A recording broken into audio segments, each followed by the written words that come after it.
और भी अधिक महत्वपूर्ण हो जाता है, क्योंकि जिस प्रकार से हमारा सोशल मीडिया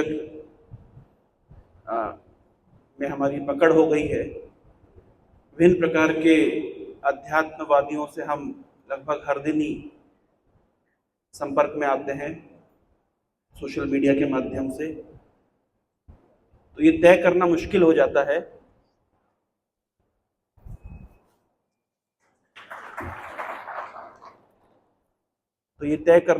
जाता है कि कौन वास्तविक है और कौन डुप्लीकेट है।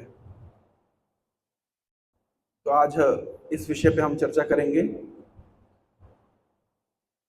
ये महाराष्ट्र में मेरी शायद दूसरी यात्रा है। कुछ साल पहले मैं पंढरपुर आया था एक बार, और लेकिन कभी भी मुझे कथा करने का सुअवसर प्राप्त नहीं हुआ। तो प्रभु जी के निवेदन से मुझे यहाँ आने का अवसर प्राप्त हुआ, और मैं अपने आप को बहुत ही भाग्यशाली अनुभव कर रहा हूँ कि जिस प्रकार से मेरा नाम है, जो नाम मुझे मेरे गुरु महाराज ने दिया है, तुकाराम जी का दास होकर के अगर मैं तुकाराम जी की भूमि पे आके सेवा नहीं करूँगा तो ये बड़ा ही गलत होगा। तो प्रभु जी ने मुझे सेवा करने का अवसर प्रदान किया, इसके लिए मैं उनका ऋणी हूँ।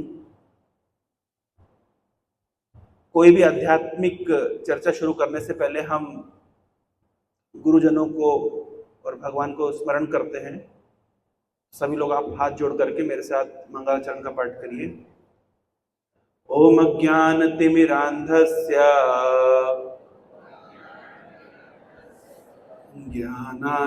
ज्ञानाञ्जनशलाकया चक्षुरुन्मिलितं येन तस्मै श्रीगुरवे नमः। नमः ओम विष्णुपादाय कृष्णापृष्ठाय भूतले श्रीमते भक्ति वेदांत स्वामिन् इति नामिने। नमस्ते सारस्वते देवे गौरवाणी प्रचारिणे निर्विशेषा शून्यवादी पाश्चात्य देश तारिणे। जय श्री कृष्ण चैतन्य प्रभु नित्यानंद श्री अद्वैत गदाधर श्रीवासादि गौर भक्त वृंद। हरे कृष्णा कृष्ण कृष्ण हरे हरे, हरे राम राम राम हरे हरे। अभी प्रभु जी ने इंट्रोडक्शन देने समय एक श्लोक कोट किया। अगर आपसे कोई पूछे कि वेदों का मोटो क्या है, टैगलाइन क्या है, वेदों की टैगलाइन, तो क्या है वेद की टैगलाइन? टैगलाइन समझते हैं? जैसे हर प्रोडक्ट की अपनी एक टैगलाइन होती है। हाँ, जैसे LIC की टैगलाइन है, जिंदगी के साथ भी जिंदगी के बाद भी। और जो हेमा मालिनी का ऐड आता था, कौन सा प्रोडक्ट था, वीको टर्मरिक, उसकी टैगलाइन आती थी, वीको टर्मरिक नहीं कॉस्मेटिक, वीको टर्मरिक आयुर्वेदिक क्रीम, टैगलाइन। इसी प्रकार से लाइफ बॉय का टैगलाइन क्या है? तेरा साबुन स्लो है क्या? हर हर प्रोडक्ट की एक टैगलाइन होती है, काटो खोलो लगाओ, हर सफेद बाल काला बनाओ। ये क्या है? टैगलाइन है। वेद की भी टैगलाइन है। टैगलाइन पर्पस डिफाइन करती है। वेद की टैगलाइन क्या है? असतो मां सदगमय, तमसो मां ज्योतिर्गमय, मृत्योर्मा अमृतम गमय। असतो मां सदगमय। असत मतलब, असत मतलब टेम्पररी। भारत एक ऐसा देश है जहां पे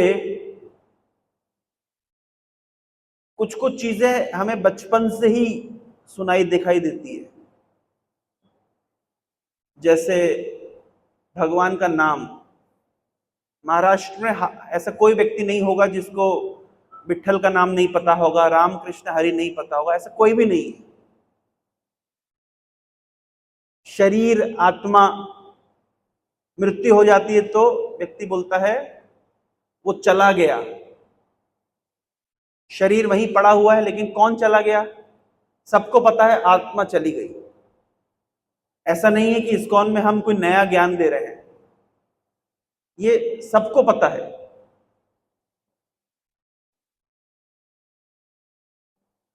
आप आराम से बैठ जाओ, हरि बोल, उनको भी डिस्टर्ब होगा, है ना? आराम से बैठ जाओ। ये भारत की विशेषता है कि भारत में ये सत असत, नित्य अनित्य, जीवन मृत्यु, इन सब पहलुओं के विषय में लोगों को सामान्यतः ज्ञान होता है। अभी रिसेंट में घटना हुई, बड़ी इंटरेस्टिंग घटना है। ओडिशा में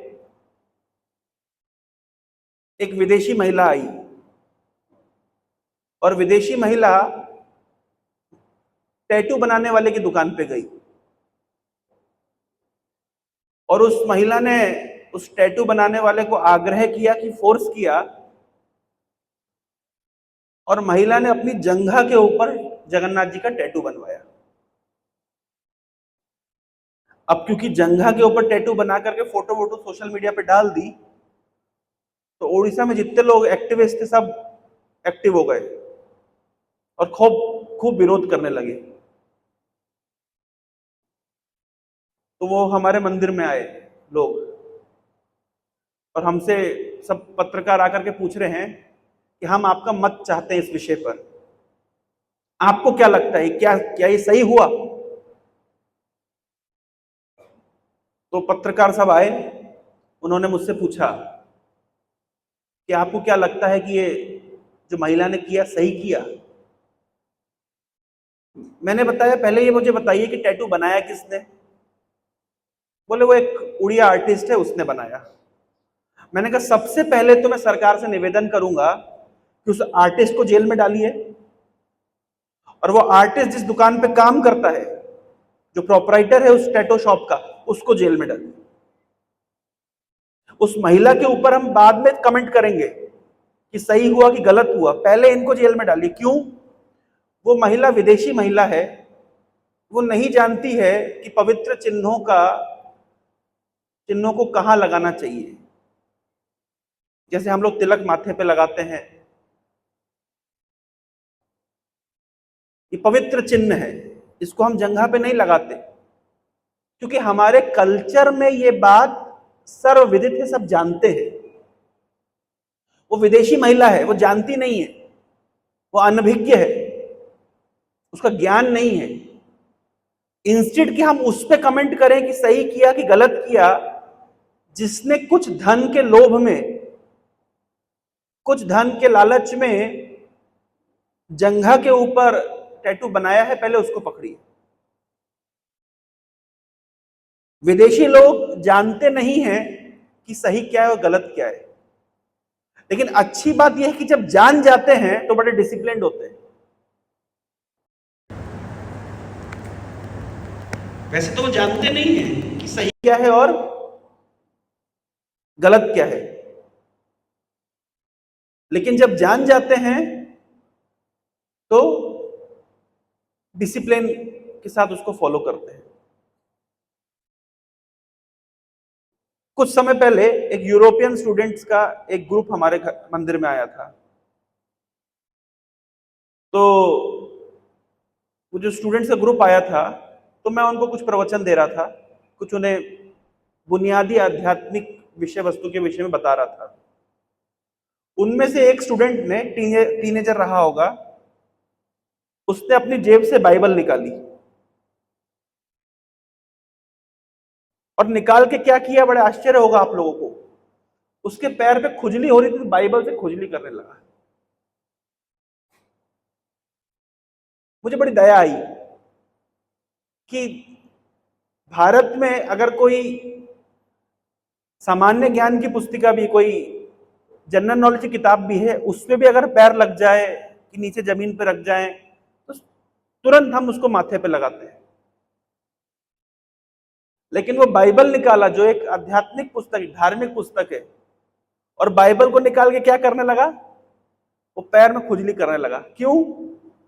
क्योंकि उनकी संस्कृति में इस प्रकार का ट्रेनिंग नहीं है, इस प्रकार का ज्ञान नहीं है। भारत में जन्म लेने का सौभाग्य हुआ है हमारा, इसलिए भारत के लोगों को ये सब सत असत, असतो मां सदगमया, ये जगत असत है, अनित्य है, टेम्परेरी है। इस असत से सत्य की ओर एक ऐसा जगत जो नित्य है, जहां पे जन्म मृत्यु जरा व्याधि नहीं होती है, जहां पे किसी प्रकार की कुंठा नहीं होती है, उसको वैकुंठ कहते हैं। तो असत से सत्य की ओर लेकर जाना, यह वेद का मूल मंत्र है। तमसो मां ज्योतिर्गमया, तम मतलब अंधकार और ज्योति मतलब प्रकाश। अज्ञानता के अंधकार से ज्ञान के प्रकाश की ओर ले जाना, यह है वेदों का मूल मंत्र। मृत्यु और मां अमृतम गमया, इस मृत्यु के जगत से उस अमृत जगत में लेकर के जाना, यह है वेद का मूल मंत्र। यह वेद का टैगलाइन है, यह वेद का मोटो है। कोई अगर इस वेद के मोटो को समझ ले तो इमीडिएटली समझ जाएगा कि हमारी आध्यात्मिक धरोहर कितनी महान है। और कौन व्यक्ति है जो इस वेद के जो मोटो है, जो टैगलाइन है, इसमें हमें पारंगत करके इस लक्ष्य की प्राप्ति कराने में सहायता करते, वो होते हैं गुरु। वेद के वाक्यों को न केवल गुरु हम तक पहुंचाते हैं, अभी तो पूरा एक इकोसिस्टम डेवलप करते हैं जिससे हम इस मार्ग में चल करके जीवन की परम सिद्धि को प्राप्त कर सके। गुरु शब्द का अर्थ होता है गुहु, रूह। गुहु मतलब कॉन्फिडेंशियल, सीक्रेट, जो छुपा हुआ है उसको प्रकाशित करते हैं, रूह प्रकाशित करते हैं। तो गुरु का कार्य क्या होता है? ये वेद के इस सिद्धांत को, ये सिद्धांत जो वेदों में छुपे हुए हैं, उसको हमारे सामने प्रकाशित करना। किस प्रकार से हम इस असत जगत से सत जगत की यात्रा करेंगे, किस प्रकार से इस अज्ञानता के अंधकार को पार करके हम ज्ञान के प्रकाश को प्राप्त करेंगे, किस प्रकार से इस मृत्यु के जगत को हम पार करके अमृतत्व को प्राप्त करेंगे, इसको कौन प्रशस्त करते हैं? इस मार्ग को, इस मार्ग को गुरु प्रशस्त करते हैं। दो शब्द हैं, भारत और इंडिया। ये दोनों शब्दों में बहुत विचारों का मतभेद चलता है। जब पश्चिम के लोग भारत में आए, उन्होंने भारत को गुलाम बनाया और इसलिए उनका नाम दे दिया इंडियन। इंडियन मतलब गुलाम, दास। अंग्रेज जहां जहां गए, अंग्रेज अमेरिका में भी उन्होंने शासन किया था कई सौ साल, वहां उनको कहते थे red Indians, black Indians, Indians. ये इंडियन शब्द का अर्थ होता है दास,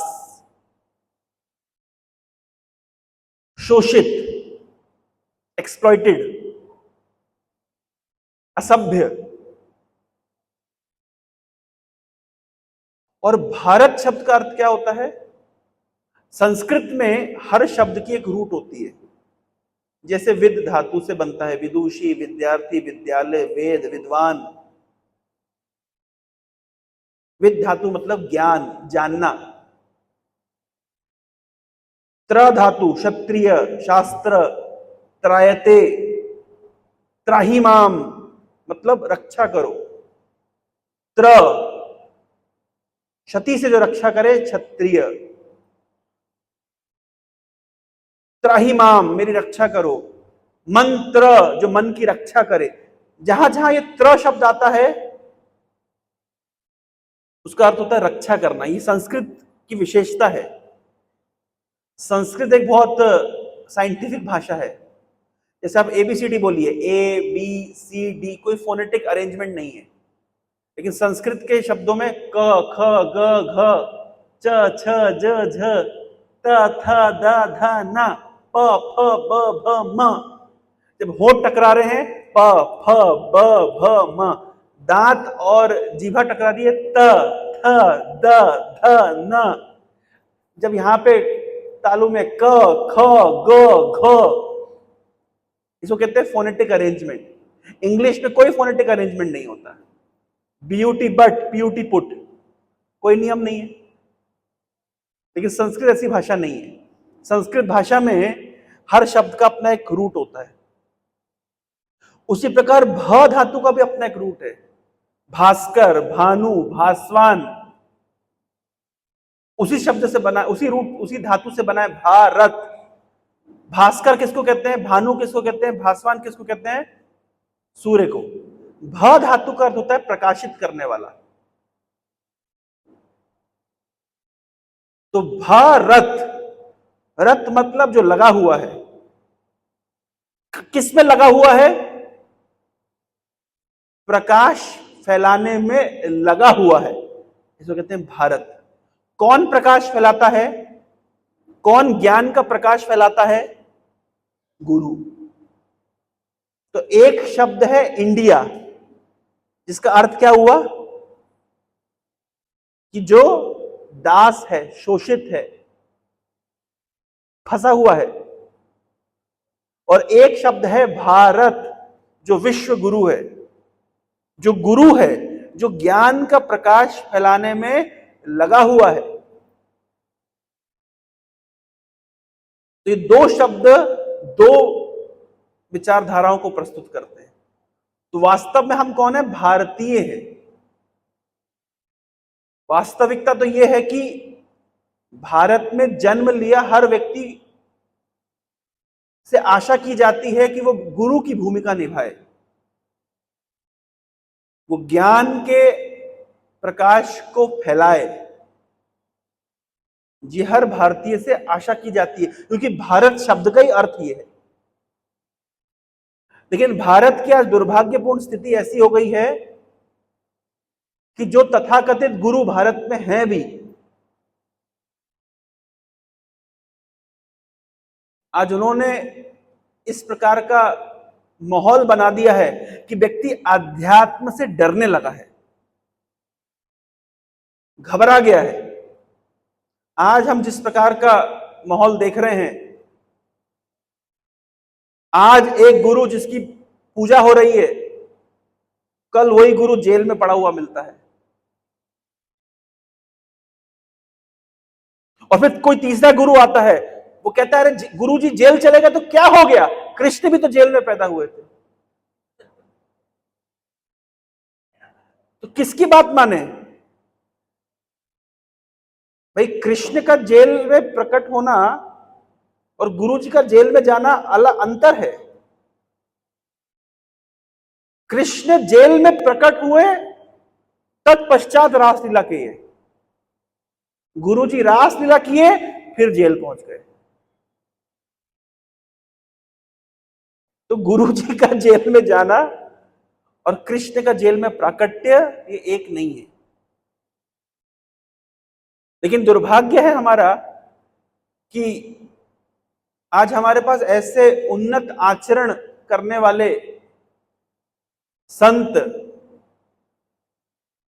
संतों का अभाव देखने को मिल रहा है कि किस पर हम भरोसा करें। इसलिए आज जो विषय वस्तु हम चर्चा कर रहे हैं बहुत महत्वपूर्ण है। हमें जानना होगा कि वास्तविकता में गुरु कहते किसको हैं। अगर आपको लोहा, जैसे लोहा का उदाहरण नहीं, पीतल का उदाहरण समझ आएगा। पीतल और सोने में अंतर अगर आपको पता है तो इमीडिएटली आप पकड़ पाएंगे कि क्या पीतल है और क्या सोना है। कुछ बेसिक ज्ञान होना आवश्यक है। उसी प्रकार से गुरु किसको कहते हैं? अगर ये बेसिक ज्ञान हमारे पास होगा, हम इमीडिएटली पकड़ पाएंगे कि कौन गुरु है और कौन ठग है।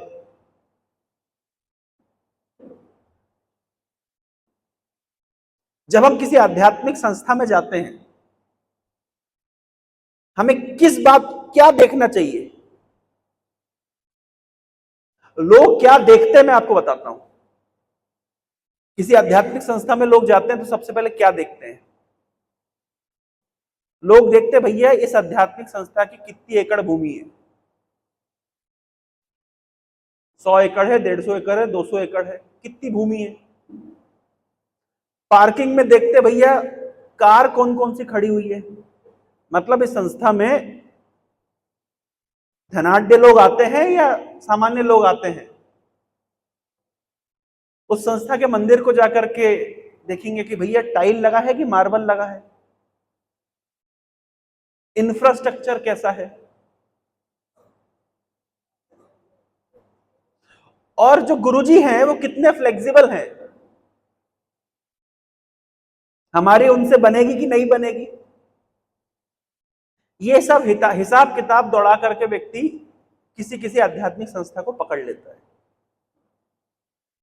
लेकिन अगर कोई व्यक्ति वास्तव में आध्यात्मिक उन्नति करना चाहता है, अगर वास्तव में असत से सत्य की ओर जाना चाहता है, अंधकार से ज्ञान की ओर जाना चाहता है, मृत्यु से अमृत के लोक में जाना चाहता है, अगर कोई व्यक्ति वास्तव में सीरियस है, अगर वास्तव में व्यक्ति गंभीर है अध्यात्म को समझने के लिए, वो इन सब बाहरी विषयों पे विचार नहीं करेगा। वो विचार करेगा कि मैं जिनके पास जा रहा हूं, जिन गुरु के पास जा रहा हूं, जिस संस्था में जा रहा हूं, उस संस्था का दर्शन क्या है, सिद्धांत क्या है, फिलॉसफी क्या है। किस श्रेणी के लोग आ रहे हैं, धनी आ रहे हैं, गरीब आ रहे हैं, बड़ा इंफ्रास्ट्रक्चर है, छोटा इंफ्रास्ट्रक्चर है, इससे कोई फर्क नहीं पड़ता।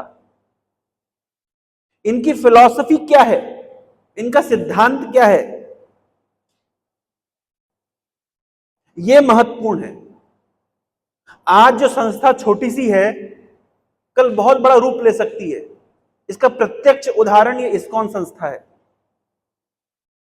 जब प्रभुपाद जी, जो इस्कॉन के फाउंडर आचार्य हैं, जब ये अमेरिका गए थे इनके गुरु के आदेश से 70 साल की उम्र में, रास्ते में प्रभुपाद जी को 2 बार हार्ट अटैक आया। बहुत प्रयास किया था इन्होंने कि किसी प्रकार से इनको कुछ टिकट मिल जाए अमेरिका की। तो एक मालवाहक जहाज में, मालवाहक जहाज वैसा ही होता है जैसे मालगाड़ी,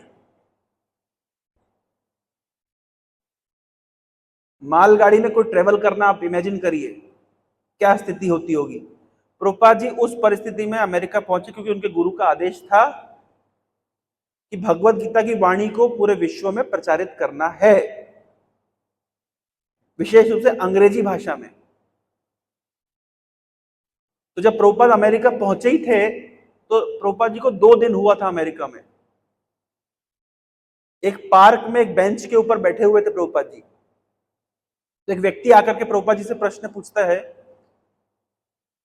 कि यू लुक लाइक अ स्वामी, आप एक स्वामी की तरह दिखाई देते हैं, क्या आप भारत से आए हैं? Have you come from India? Prabhupada ji कहते हैं yes I have come from India, मैं भारत से आया हूं। बोले स्वामी जी आप आपके विषय में कुछ बताइए, आपकी संस्था के विषय में कुछ बताइए। उस समय प्रभुपाद जी 2 ही दिन हुआ था अमेरिका में, और अमेरिका में किसी को जानते भी नहीं थे, रहने और खाने का ठिकाना भी नहीं था प्रभुपाद जी के पास। प्रभुपाद जी कहते हैं हमारी संस्था पूरे विश्व में है, हमारे मंदिर पूरे विश्व में हर गांव हर शहर में है, हमारी संस्था के द्वारा हजारों हजारों पुस्तकों का प्रकाशन हो चुका है, भगवत गीता आदि ग्रंथों का हर भाषा में अनुवाद हो चुका है, और हमारी संस्था के द्वारा हजारों हजारों लाखों लाखों पुस्तकें वितरण की जा रही है, लाखों लोगों को आध्यात्मिक ज्ञान वितरण किया जा रहा है, लाखों लोगों को भगवान का प्रसाद वितरण किया जा रहा है। कितने दिन हुए थे प्रभुपाद जी को? 2 ही दिन हुए थे। प्रभुपाद जी कहते हैं ये सब हमारी संस्था के द्वारा हो रहा है, केवल समय ने हमको दूर रखा है, यानी वो समय दूर नहीं जब हम इस टारगेट को अचीव कर लेंगे।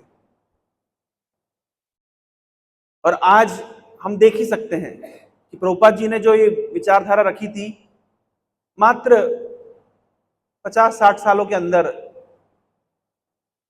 आज पूरे विश्व में कृष्ण भक्ति आंदोलन फैल चुका है। तो संस्था बड़ी या छोटी इंफ्रास्ट्रक्चर से नहीं होती है, सिद्धांत से होती है, दर्शन से होती है। प्रभुपाद जी का दर्शन तो बहुत क्रिस्टल क्लियर था। प्रभुपाद जी से किसी ने कहा, प्रभुपाद जी ने अपनी संस्था का नाम रखा international society for Krishna consciousness, अंतरराष्ट्रीय कृष्ण भावनामृत संघ।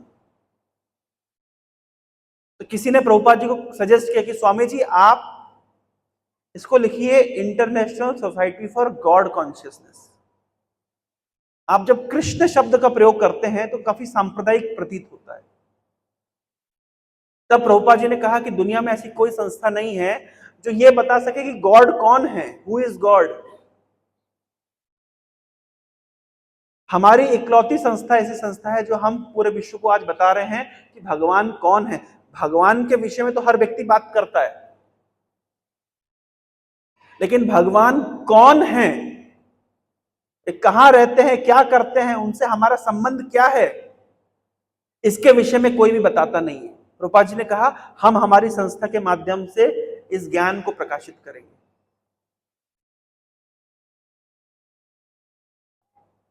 प्रभुपाद जी से पूछा आप कौन हैं, क्या आप भगवान हैं? प्रभुपाद जी ने कहा नहीं नहीं, मैं भगवान नहीं हूं, मैं भगवान का एक सेवक हूं, दास हूं, नौकर हूं। वास्तविक गुरु का पहला चिन्ह यह होता है कि वे अपने आप को भगवान नहीं बोलते।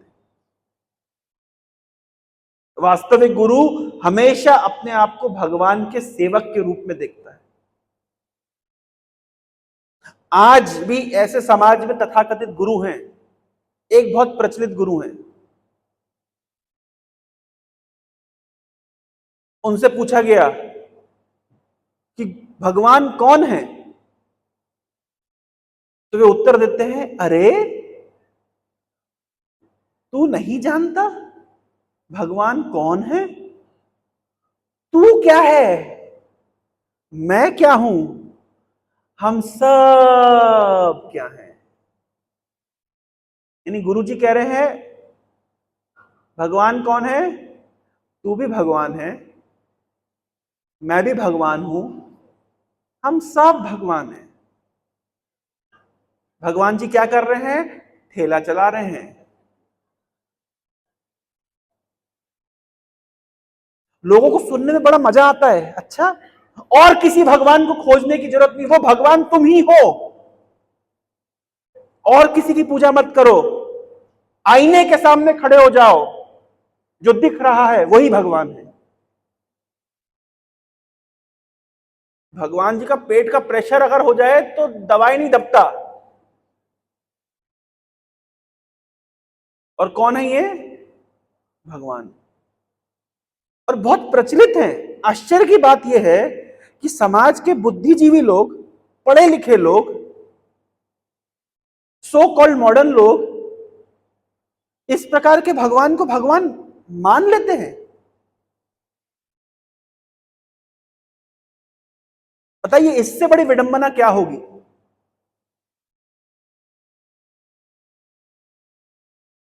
भगवान गोवर्धन धारण करके दिखा दिए कि भैया भविष्य में अगर कोई बोले कि मैं भगवान हूं, कि तुम भगवान हो, तो उनको बोला जरा गोवर्धन धारण छोड़िए, सोफे को उंगली में डाल के देखिए, हाथ में भी नहीं उठा पाएंगे, उंगली छोड़िए। शर्म नहीं आती है इस तरह बोलते हुए? हम सब भगवान हैं। सारे भगवान कोविड में बंद पड़े हुए थे घर के अंदर।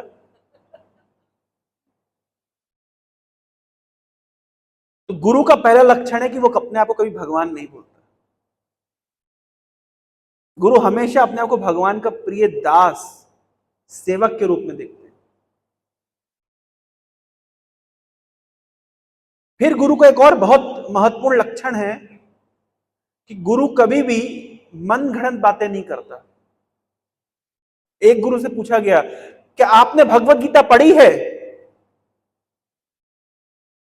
बोले, well you know I don't want to read Bhagavad Gita, I have my own ideas, then why to read Bhagavad Gita? मेरे खुद के विचार हैं, मैं क्यों गीता पढ़ूं?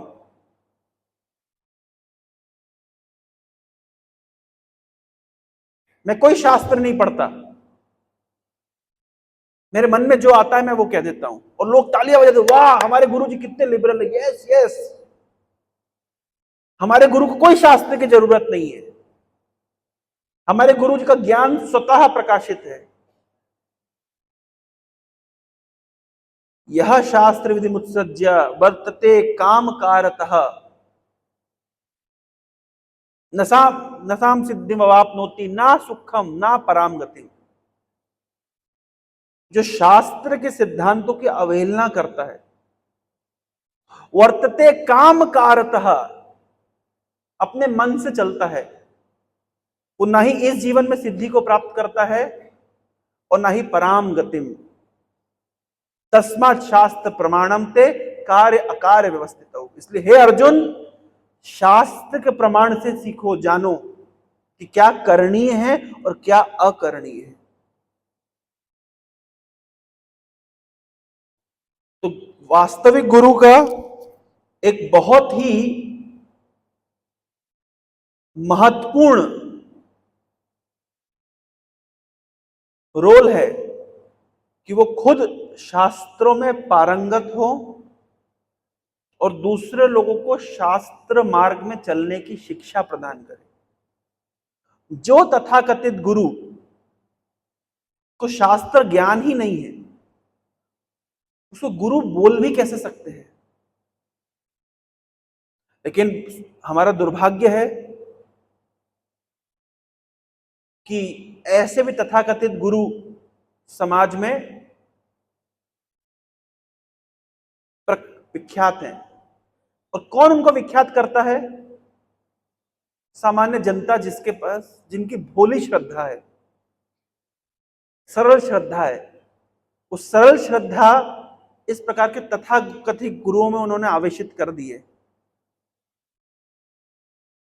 गुरु का एक और बहुत महत्वपूर्ण लक्षण होता है,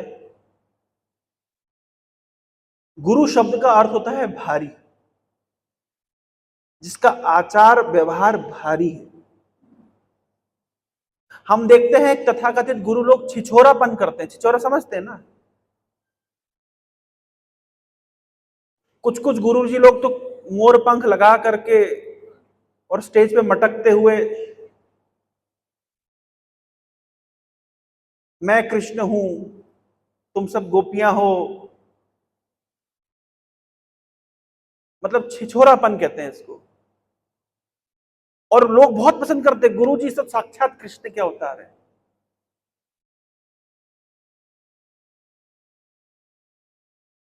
गुरु मतलब भारी, जो आचार व्यवहार जिसका बहुत घनिष्ठ है।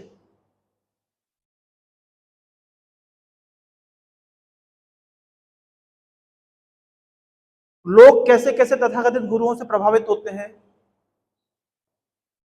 कोई थोड़ा जादू टोना दिखा दे, लोग बहुत प्रभावित हो जाते हैं।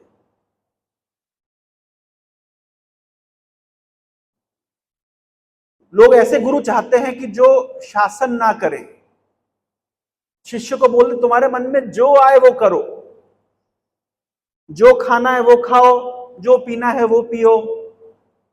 हर व्यक्ति चाहता है कि मैं बड़े गुरु से संपर्क रखूं और बड़े गुरु का फोटो मेरे घर पे हो, ताकि जो हमारे घर पे आए उसको पता चल जाए कि मैं इस बड़े गुरु से संबंधित हूं। पर मैं ये नहीं चाहता कि गुरुजी हमारे जीवन में हस्तक्षेप करें।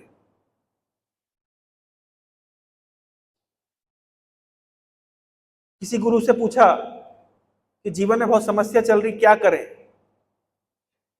तो गुरुजी कहते हैं समोसा खाते हो? बोले हाँ खाते हैं। बोले समोसे के साथ हरी वाली चटनी खाते हो कि लाल वाली चटनी खाते हो? बोले लाल वाली चटनी खाते हैं। बोले हरी वाली चटनी खाना शुरू करो, समस्या दूर चली जाएगी। इतना गुरुजी ने बोला नहीं कि नीचे लिखा आ जाएगा अकाउंट नंबर यहां है। वाह। कभी कभी लोग कतराते हैं, बोले प्रभु जी हम लोग इस्कॉन में आना नहीं चाहते हैं, इस्कॉन से जुड़ना नहीं चाहते। बोले क्यों? बोले आपके बहुत नियम है। क्या नियम है भाई? सुबह उठना पड़ेगा, मंगल आरती करना पड़ेगा, भगवान को भोग लगा के भोजन करना पड़ेगा, मांसाहार नहीं कर सकते, चाय कॉफी नहीं पी सकते, एक बहुत डिसिप्लिन जीवन जीना पड़ेगा, हर दिन भगवान के नामों का जप करना पड़ेगा। इतना हम नहीं करना, हम स्पिरिचुअल रहना चाहते हैं पर इतने नियम पालन नहीं करना चाहते। देखिए भाई, घी 250 रुपए किलो का भी घी आता है, 500 रुपए किलो का भी घी आता है, 1500 रुपए किलो का भी घी आता है। अगर आप 1500 रुपए चुकाने की क्षमता रखते हैं तो फिर आपको उस क्वालिटी का घी मिलेगा। और आपको डुप्लीकेट माल चाहिए तो 250 रुपए में भी मिल जाता है। आप चाहते हैं कि कोई प्राइस हमको पे ना करना पड़े और हम स्पिरिचुअल कहलाएं, एक गुरुजी भी हमको मिल जाएं। तो ऐसे गुरु बहुत घूम रहे हैं। ऐसी सभा में गुरुजी आसन में बैठे होंगे, अपना नाम वहां पे दे दीजिए, आधार कार्ड दे दीजिए, और गुरुजी माइक लेकर के एक ही बार में सबको दीक्षा दे देते हैं। ऐसे गुरु भी घूम रहे हैं।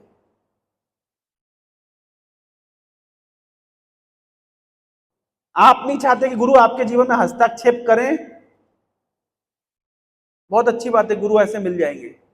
आपके मन में जो आए वो करो, जैसे जिंदगी काटनी है वैसे जिंदगी काटो। लेकिन आप सो कॉल्ड समाज की दृष्टि में स्पिरिचुअल, और लोग कहते भी हैं उसके बाद कि हमने तो गुरु दीक्षा प्राप्त कर ली। और गुरु शिक्षा दीक्षा से ज्यादा महत्वपूर्ण है शिक्षा। गुरु जी के पास है ही नहीं शिक्षा देने के लिए। और इस प्रकार के गुरु भी समाज में प्रचलित है, चल रहे हैं, दौड़ रहे हैं। लेकिन मैं आप लोगों को क्लियर कर देता हूं, इस्कॉन में आपको इस प्रकार के गुरु प्राप्त नहीं होंगे। अगर आप लोग आध्यात्मिक मार्ग में प्रगति करने के लिए सिंसियर हैं, गंभीर हैं, अगर वास्तव में आप इस संसार सागर को पार करके और भगवान के श्री चरणों का आश्रय लेना चाहते हैं, तो आपको उसकी प्राइस पे करनी पड़ेगी। आपको गंभीर होना पड़ेगा, आपको नियमों को मानना पड़ेगा, आपको अपने जीवन शैली में बदलाव लाना पड़ेगा। पहले जमाने में लोग तीर्थ में जाते थे, तो कैसे जाते थे? पहले जमाने में ट्रेन नहीं थी कि बस नहीं थी, लोग पैदल तीर्थों की यात्रा करते थे और सामान गधे के ऊपर रख देते थे। अब तीर्थ जाते थे, कोई बद्रीनाथ केदारनाथ गया, कोई जगन्नाथपुरी गया,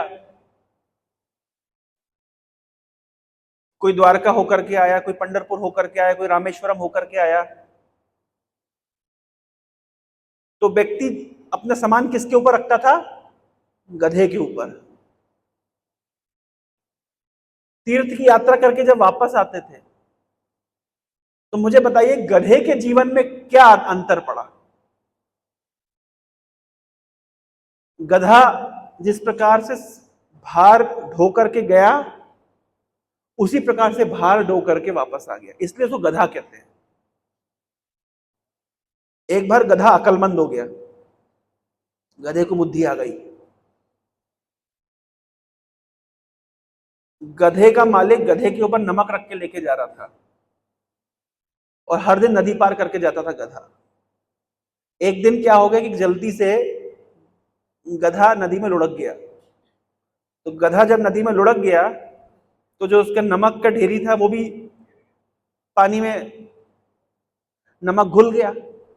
जब गधा उठा तो बड़ा उसको हल्का हल्का महसूस हुआ। बोले ये बढ़िया है कि अगर मैं पानी में लोट लगा दूं तो भार हल्का हो जाएगा। अब तो भैया गधा चालाक हो गया, अब हर दिन यही करने लगा। हर दिन उसका मालिक जब नदी पार कराता तो गधा लोट लगा देता। 2-4 बार ऐसा हो गया, मालिक ने सोचा लगता है गधा ज्यादा बुद्धिमान हो गया है। गधे का ज्यादा बुद्धिमान होना ठीक नहीं है। अब मालिक ने क्या किया कि गधे के ऊपर कपास भर दिया, कपास, कॉटन। गधे ने सोचा वैसे तो आज वैसे ही हल्का लग रहा है, लेकिन गधा ठहरा गधा, फिर लोट लगा दी। और जैसे ही गधे ने पानी में लोट लगाई, अब वो कपास ने सारा पानी चूस लिया, अब तो भयंकर भारी हो गया। तो मॉरल ऑफ द स्टोरी है, गधा गधा ही रहता है। तो गधा तीर्थ की यात्रा करे, चाहे किसी साधु से जाके मिले, जो भार ढोकर के जाता है वही भार ढोकर के वापस आता है। उसी प्रकार से अगर तथाकथित गुरु की प्राप्ति हमने कर ली, वही संसार का भार हमने पहले ढोया हुआ था, गुरु मिलने के बाद वही भार हमने अभी भी ढोया है, तो ऐसे गुरु की प्राप्ति का क्या लाभ? हम तो पहले भी गधे रह गए और बाद में भी गधे। गुरु तो वो है जिसकी प्राप्ति हो जाए तो संसार भार पूरा पूरा खाली हो जाए, जीवन की दिशा परिणित हो जाए, बदल जाए। आप पूछिए हमारे इस्कॉन के भक्तों से, कौन सा गलत काम हमने नहीं किया? मांसाहार, नशा, जुआ, क्या नहीं किया? लेकिन एक सदगुरु की प्राप्ति होने से हमारे जीवन की दिशा पूरी तरीके से बदल गई। इस संसार की वस्तुओं को जिसको हम बहुत महत्वपूर्ण समझते थे, जिसके लिए हम ललायत थे, आज वो हमारे लिए तुच्छ हो गई और पूरी दिशा मुड़ करके हमारे जीवन का लक्ष्य बदल गया कि अब हमें कृष्ण प्राप्ति करना है। इसको कहते हैं सदगुरु। मुझे बताइए ऐसे कितने गुरु हैं इस संसार में कि जिनकी प्राप्ति होने से व्यक्ति का दिशा परिणित हो जाती है? बहुत कम। ये वास्तविक लक्षण है गुरु का। गुरु वो होते हैं जो कृष्ण का मार्ग प्रशस्त करते हैं। कृष्ण की ओर जाने के लिए हमारा रास्ता खोलते हैं।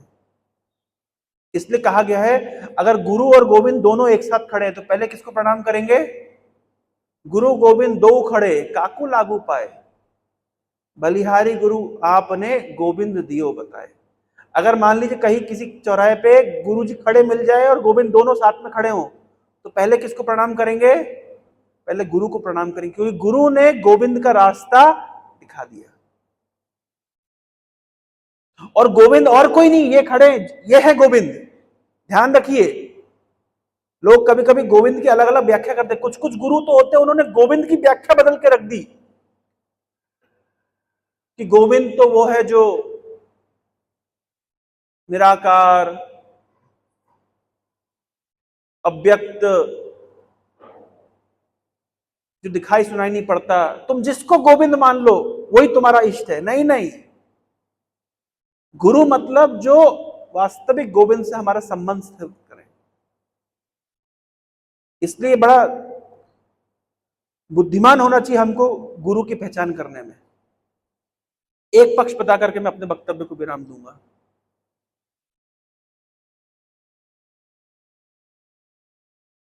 केवल एक, अब आप बोलेंगे प्रभु जी गुरु तो हमको यूट्यूब में भी बहुत मिल जाएंगे, और आपने जो जो लक्षण बताए वो सारे लक्षणों वाले गुरु भी मिल जाएंगे, तो फिर हमें यहां आकर के अपना समय व्यय करने की आवश्यकता क्या है? जितने गुरु महत्वपूर्ण हैं उतना ही गुरु का आश्रम महत्वपूर्ण है, क्योंकि आश्रम आश्रय देता है, यूट्यूब आश्रय नहीं देता। बहुत सारे वास्तविक गुरु भी हैं, अच्छे गुरु भी हैं, प्रामाणिक गुरु भी हैं जो यूट्यूब में बहुत प्रसिद्ध भी हैं, जिनसे हमें सद्ज्ञान प्राप्त होता भी है। लेकिन श्रील प्रभुपाद जी ने हमें केवल सद्ज्ञान नहीं दिया, एक ऐसा वातावरण दे दिया है जो हमें भक्ति करने के लिए प्रेरित करता है, आगे बढ़ाने के लिए प्रोत्साहित करता है, खींचता है। इसको कहते हैं स्थानम प्रधानम न तो बलम प्रधानम। एक बार की बात है, भगवान शिव के गले में पड़ा हुआ सांप गरुड़ को देख करके फुंकार मार रहा है। गरुड़ का भोजन क्या है? सांप। गरुड़ सांप खाता है, लेकिन शिवजी के गले में पड़ा हुआ जो सांप है वो गरुड़ को देख के फुंकार मार रहा है। तब गरुड़ जी कहते हैं स्थानम प्रधानम न तो बलम प्रधानम। ये सांप में कोई दम नहीं है, ये क्योंकि शिवजी के गले में पड़ा हुआ है इसलिए फुंकार मारने की हिम्मत कर रहा है। तो साइड में आ, बताता हूं तेरे को, क्योंकि शिवजी के गले में पड़ा हुआ है इसलिए इसकी इतनी हिम्मत हो गई कि गरुड़ को फुंकार मार रहे हैं। उसी प्रकार से हम हमारे घर में बैठ करके यूट्यूब में प्रवचन सुने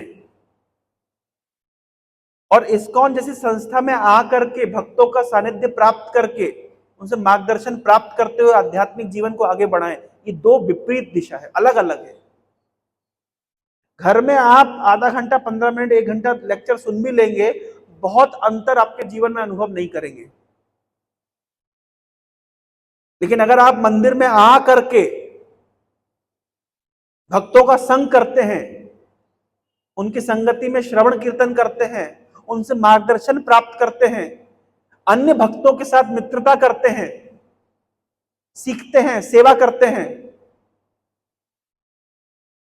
तो जिस मात्रा में आपकी आध्यात्मिक प्रगति होगी उतनी प्रगति केवल यूट्यूब वीडियो देखने से नहीं होगी। इसलिए जितना ज्ञान महत्वपूर्ण है उतना ही महत्वपूर्ण या उससे अधिक महत्वपूर्ण होता है वो स्थान जहां पर जाकर के हमें भक्ति करने के लिए प्रेरणा प्राप्त होती है। आप अगर इस्कॉन में नियमित रूप से आना शुरू करें, भक्तों के साथ सेवा में नियुक्त हों और फिर अगर आप 2-4 दिन नहीं आए, भक्त लोग तुरंत फोन लगा के बोले अरे कहाँ रह गए, आजकल आ नहीं रहे। ये मेरे खुद के जीवन का मेरा अनुभव है। जब मैं शुरू शुरू में इस्कॉन से जुड़ा था तो 3-4 महीने नियमित रूप से जाता था मंदिर। फिर हमारे कॉलेज की छुट्टियां लग गई तो हम घर चले गए। तो 12-15 दिन दिखाई नहीं दिए, इमीडिएटली प्रभु जी लोग को फोन आने लगे, कहाँ हैं आप, आजकल आ नहीं रहे हैं, भजन साधन कैसा चल रहा है, माला जप हो रहा है, भगवत गीता अध्ययन कर रहे हैं। इसका अर्थ क्या होता है, ये जो वातावरण है ये हमें पोषित करता है। देखिए, कोई व्यक्ति शराब पीना नहीं चाहता, शराबियों के साथ उठना बैठना करने मात्र से उसके अंदर शराब पीने के गुण आ जाते हैं।